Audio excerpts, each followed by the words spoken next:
Bonjour, j'espère que vous allez bien. Aujourd'hui, pour une fois, on va parler d'un chanteur peu connu. Il est même probable que vous en ayez jamais entendu parler. On va parler de Jim Sullivan.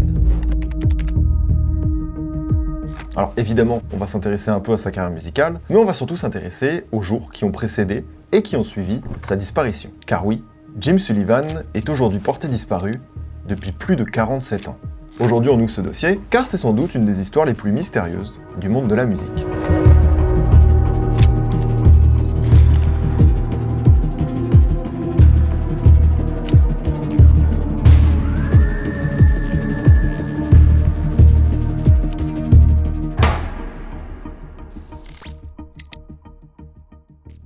Je vous présente James Anthony Sullivan, connu sous le nom de Jim Sullivan.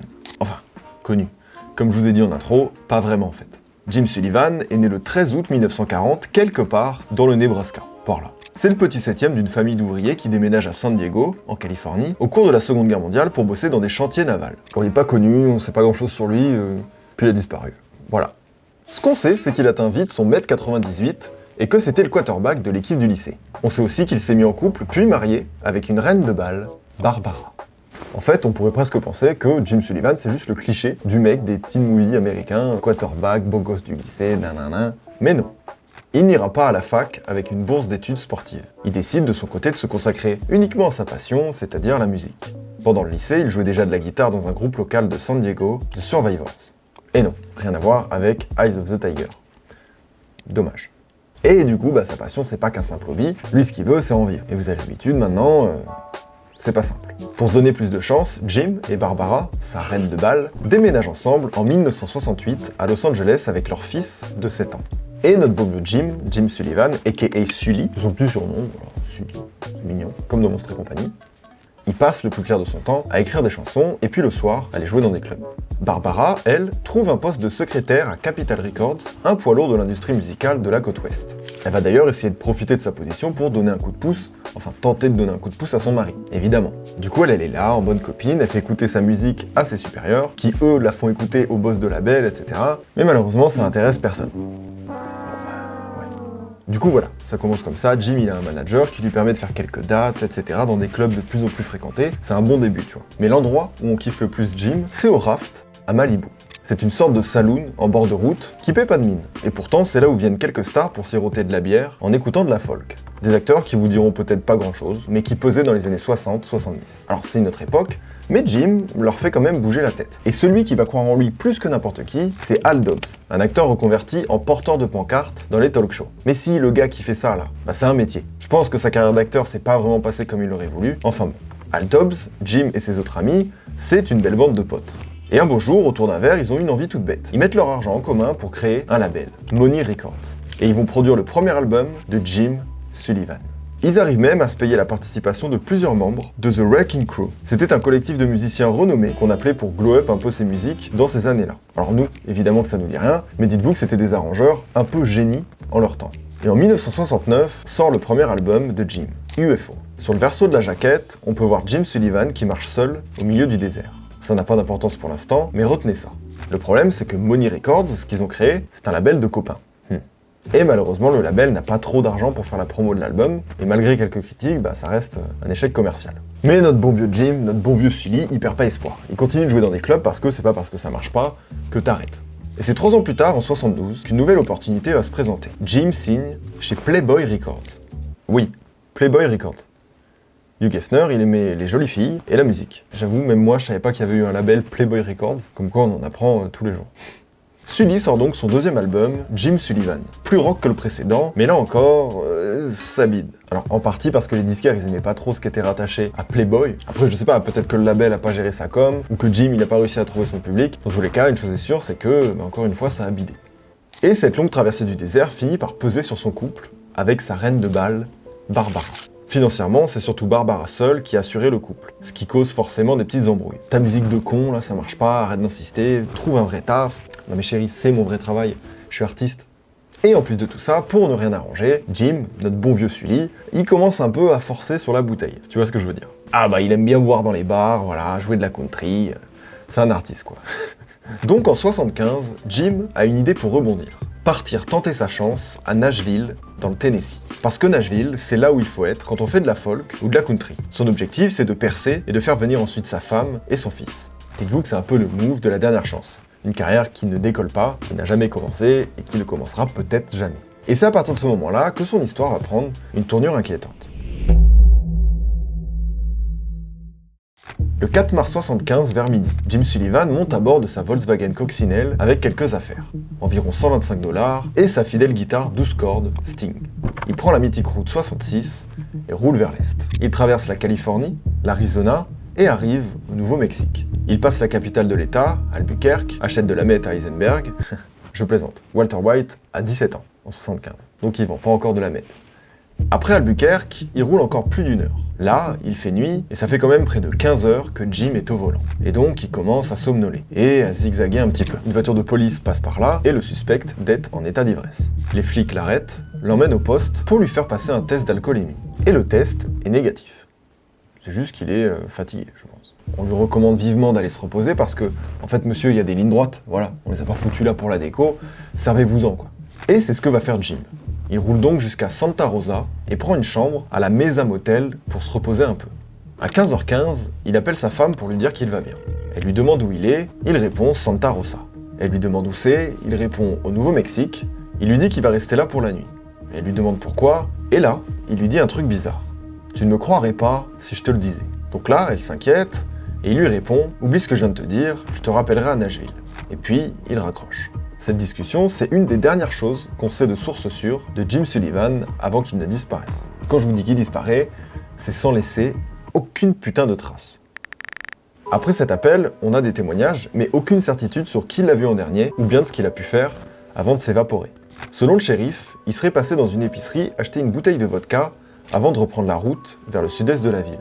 C'est-à-dire pas du tout son itinéraire. Une vingtaine de miles plus loin, il roule sur la propriété des Genetti, une famille italienne qui possède un ranch. La nuit tombe et les phares sont allumés. La doyenne de la famille Genetti et 2 de ses employés vont voir qui est le type qui se balade tranquille chez elle. Quand elle arrive, Sully est à côté de sa voiture, arrêté. Elle lui demande s'il y a un problème, ce à quoi il répond « Il n'y a aucun souci !» Il répond un peu de manière agressive. « Ça va pas, monsieur ? Vous êtes chez moi, là, en fait ?» Alors, sachant que Jim Sullivan, il est quand même décrit comme un mec ultra sympa par les gens qui l'ont connu, peut-être qu'il a juste sifflé sa bouteille de vodka qu'il venait d'acheter. Je dis ça, je pense que c'est ça, tu vois.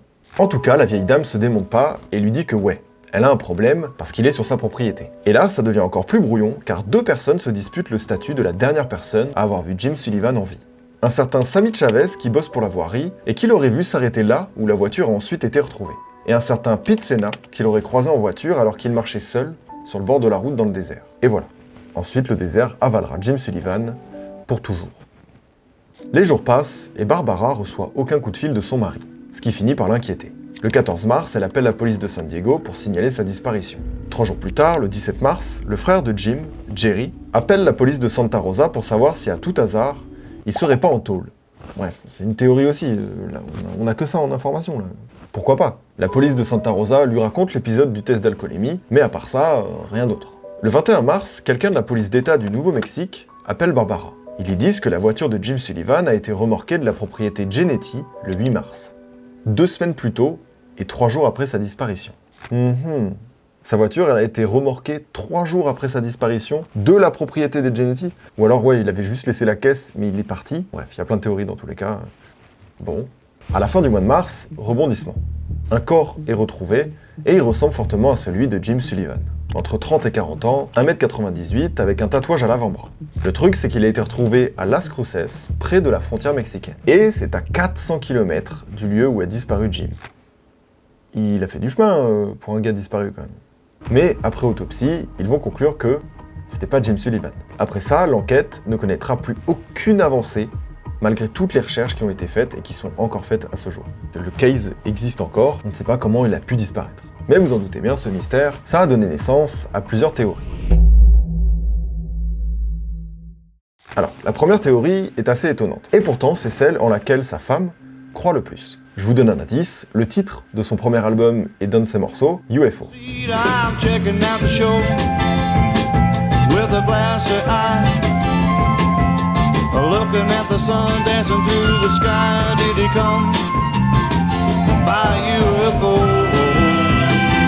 Oui, Barbara est convaincue que son mari a été enlevé par des extraterrestres. J'ai pas précisé que Jim et Barbara étaient dans un délire un peu mystique. Ils croyaient en la réincarnation, l'astrologie, tout ça, etc. Puis après tout, oui, pourquoi pas, hein. Jim Sullivan sort un album appelé UFO et il disparaît 6 ans plus tard, à seulement 200 km au nord de Roswell.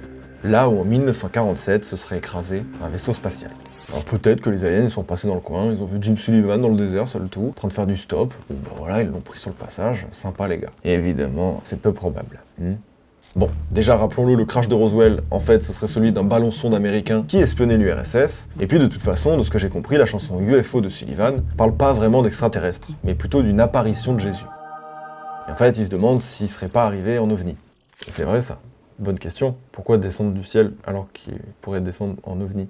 Bon, enfin bref. En tout cas, c'est la théorie de sa femme, et elle y croit dur comme fer. Évidemment sous pas de sa gueule, parce que elle, en fait, son mari a disparu. Donc peut-être qu'elle croit ça pour se rassurer. Parce que de croire ça, ça impliquerait juste de refuser de se dire que Jim est mort, et qu'il est peut-être en vie, et peut-être qu'il voyage dans l'espace-temps, et que c'est peut-être une façon plus positive de relativiser sa disparition. La deuxième théorie implique la mafia.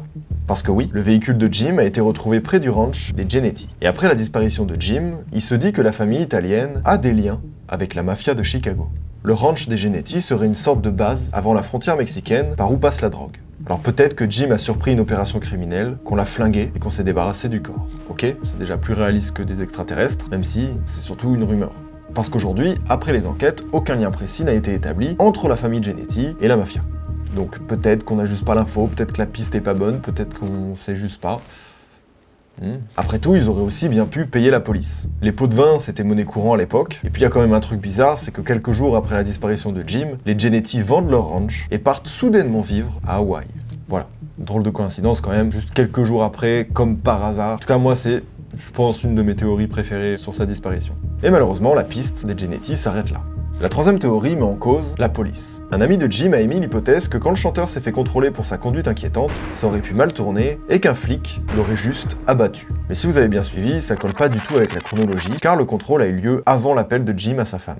Donc, faut trouver autre chose. Il y a une seconde version de cette théorie qui dit que les Genetti auraient appelé la police quand ils ont vu qu'un type bourré conduisait sur leur terre, que l'interpellation se serait mal passée et que les flics l'auraient alors abattu. Et ensuite quoi ? Ils auraient laissé la voiture de Jim là et auraient parcouru 400 km pour éloigner tous les soupçons du lien entre le corps retrouvé et Jim, et peut-être qu'ils auraient acheté le médecin légiste qui a fait l'autopsie. Tout s'achète en fait, c'est terrible donc... En tout cas, ce qu'on sait et qui rend aussi cette théorie un peu plus plausible, c'est que personne de la famille de Jim n'a identifié justement ce fameux corps qui a été retrouvé à 400 km, qui apparemment n'était pas celui de Jim. On pourrait nous dire ce qu'on veut quoi. Maintenant, il n'y a plus confiance en personne. Ça se trouve, c'était vraiment lui, et le médecin légiste a été soudoyé pour qu'il dise que c'était pas Jim, et là encore, c'est une impasse. Une quatrième théorie voudrait que Jim Sullivan a simplement décidé de refaire sa vie ailleurs. Mais ça, bon, pas grand monde y croit, et surtout pas sa famille. Alors là, vous me dites pourquoi ? Parce qu'en fait, dans sa voiture, il avait laissé ses papiers, le peu d'argent qu'il avait, mais surtout sa guitare. Et le fils de Jim, il est convaincu que ça tient pas la route, parce que Jim et la guitare, ça va ensemble. Admettons qu'il ait vraiment voulu refaire sa vie, pour lui, il aurait jamais abandonné sa guitare. Déjà parce qu'il était trop attaché, et qu'elle lui aurait au moins servi à se mettre dans un coin de rue pour gagner quelques dollars en jouant et se refaire comme ça. Et enfin, il y a une dernière théorie qui est un petit peu plus simple, mais aussi plus triste. Peut-être que Jim Sullivan a eu un moment de désespoir en pensant à sa carrière qui ne décollait pas. Et que, épuisé, ivre, il s'est mis à marcher dans le désert comme sur la jaquette de son premier album. Il a marché durant des heures, en attendant que la froideur nocturne du désert le fasse tomber dans un sommeil éternel. Finalement, c'est la plus probable, mais vu qu'aucun corps n'a été retrouvé, le mystère reste entier. Et oui, personne ne peut dire, preuve à l'appui, ce qui est arrivé à Jim Sullivan dans la nuit du 5 au 6 mars 1975. Le mystère de sa disparition reste entier. Mais c'est pas le seul musicien à avoir disparu sans laisser de traces. Il y a la chanteuse Connie Converse qui a connu un parcours similaire à celui de Jim. Elle n'arrivait pas à percer, elle a enchaîné des boulots alimentaires avant de partir en voyage en 74. Et on l'a jamais revue. Plus récemment, il y a le guitariste des Manic Street Preachers qui s'est volatilisé en 95 alors qu'il devait partir pour une tournée promotionnelle. On a retrouvé sa voiture près d'un pont de Londres où les gens ont l'habitude de... Tu m'as compris, mais certains ont dit l'avoir vu en Israël, d'autres l'ont aperçu en Inde. Dans tous les cas, sans corps, on est sûr de rien.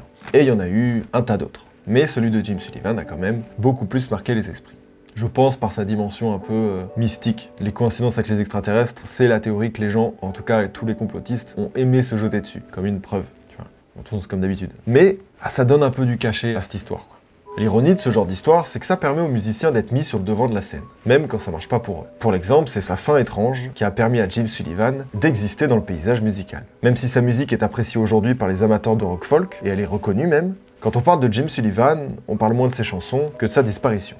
Et finalement, c'est sa disparition qui aura fait connaître au monde entier ses chansons. C'est une manière cool de relativiser en se disant que, lui, il faisait de la musique parce qu'il voulait qu'elle soit écoutée, et malgré les circonstances, sa musique aujourd'hui est plus écoutée que s'il l'avait continuée.